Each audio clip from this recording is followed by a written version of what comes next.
My print proofs just came in. Would you like to see? All right, let's go. I've been kind of stressing about these prints, so I'm very relieved that they got here in the time frame that they did, because it means I can go over the proofs, take a look at the colors, see how they came out, approve them, and then get the rest of my order printed and sent to me in time for me to debut them at Kaiju Brooklyn, which happens at the end of May, May 30 and 31st, that weekend. It's going to be amazing. Industry City in Brooklyn. This is my second time going to the con, but my first time vending. I'm also nervous about debuting prints at a show. I don't do a lot of prints in general because the last time I did it, they didn't really move, so I had a stack of prints in my basement for a while. But more on that in a bit. I want to talk about Kaiju Brooklyn. Kaiju Brooklyn is specifically engineered to appeal to me. It's a celebration of all the stuff that I absolutely love. Kaiju, Super Sentai, Kamen Rider, Tokusatsu in general, monsters, robots, armored suits. It's great. The vibe is awesome. One of the first things I saw when doors opened was the karaoke space in this bar and someone singing the opening theme to Godzilla versus the Smog Monster.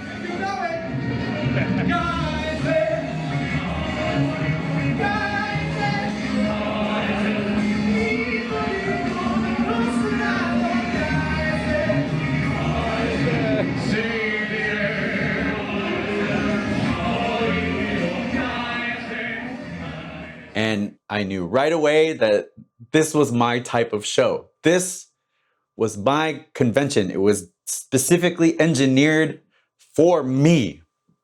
And I had a blast the entire weekend. What is that hum? That's the tattoo. That tattoo was over there. Make a weird Pete face. There you go. Yeah. This is my friend Pete. He's a star. Oh, hey. He does all this stuff. Doing it right.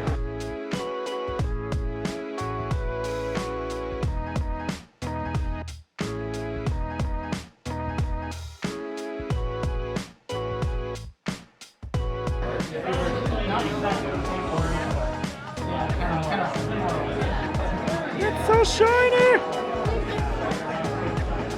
Oh my god.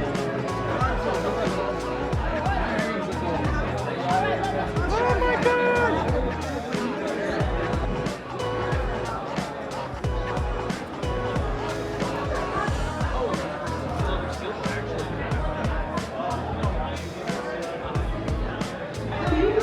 Punch, punch, punch!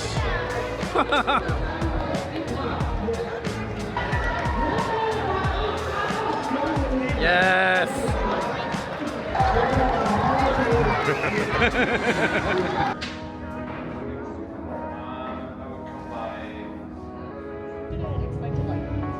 Yeah, it's our first time. All right, ladies and gentlemen, and all attendees of Kaiju Brooklyn, we excited. First panel of the day, our first panel of the day, we will be having a panel regarding the Ultraman card game. That is so fun.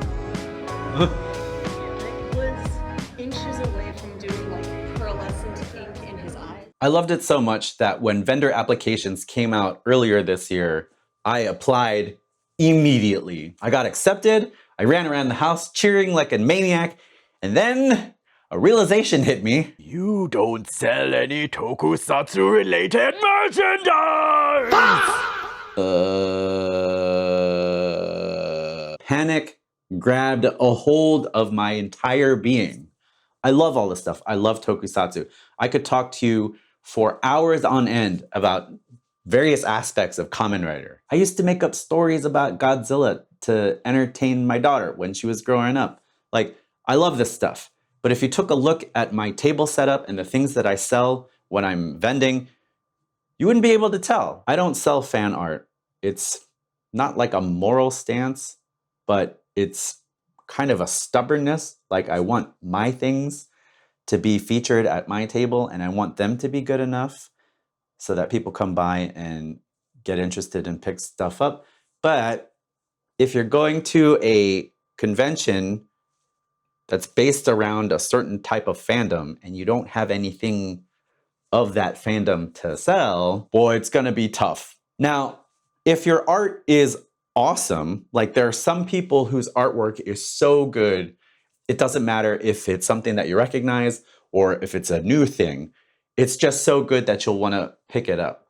Like Ami Thompson, her stuff, if you see an Ami Thompson poster, it doesn't matter if it's an original character or not. You wanna pick it up and put it on your wall. Her work is amazing. But if you're not Ami Thompson, you might need to do some fan stuff to get noticed. So I came up with a plan. I've been doing stickers. Stickers are pretty straightforward to design. They're small. And even if I don't sell a lot of stickers, they're not terribly expensive to get manufactured. So, you know, I only have to sell a couple before I pay for the print run. So I knew I wanted to make a couple of kaiju related stickers in the cute style, but that wasn't gonna be enough. No, that wasn't gonna be enough for me. It is time to enter my print era. The last time I did prints was when I was doing my webcomic ages ago. And I had, you know, I didn't have big numbers, but I had enough of a fandom that people would come up to me at conventions and say, oh, hey, I read your comic. So I thought that I could do prints related to the comic, and I did a handful, and I still have them because no one bought them. And so I thought, aha, I shouldn't waste my time making prints. I should concentrate on getting books done and making comics and doing that sort of thing, because those were the types of shows I was going to, comic shows, where if you're an indie artist, if someone has a book that they can look at of your stuff, that's better than just little prints of characters that they don't know anything about.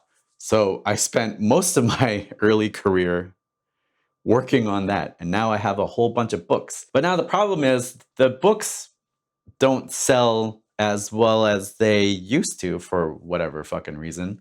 So I gotta go back and add in some more stuff. Stickers have been doing pretty good. I love making stickers, but it wasn't gonna cut it for Kaiju Brooklyn. So I decided that I was gonna do a series of prints based on things that I liked. I wanted to do a Kamen Rider related print. I wanted to do a Kaiju related print, and I wanted to do an Ultraman related print, and maybe sneak in a giant robot. So like 4-ish themes that I wanted to highlight. So let me go around and show you what I did. This is my interpretation of Ultraman Belial and Ultraman Zero facing off as if they were samurai. So Sengoku era kind of. This is my interpretation of Mothra as a fashion model, because why not? I love the little bow on her boots here and her glasses detail. That was a lot of fun. I had a lot of fun with this one. So initially, these two pieces were going to be one piece, but I had trouble fitting everything in, so I decided to break them out as two pieces. This is Japanese Spider-Man, Toei Spider-Man, the Ambassador from Hell, and his mech, Leopardon. And this is Amazonness. Amazonness? Ugh. I don't know why I can't say that. This is that lady with the big hair, and behind her is Dr. Monster. And I guess you get to decide whether this one happens first and then she defeats them, or if this one happened first and Spider-Man comes back.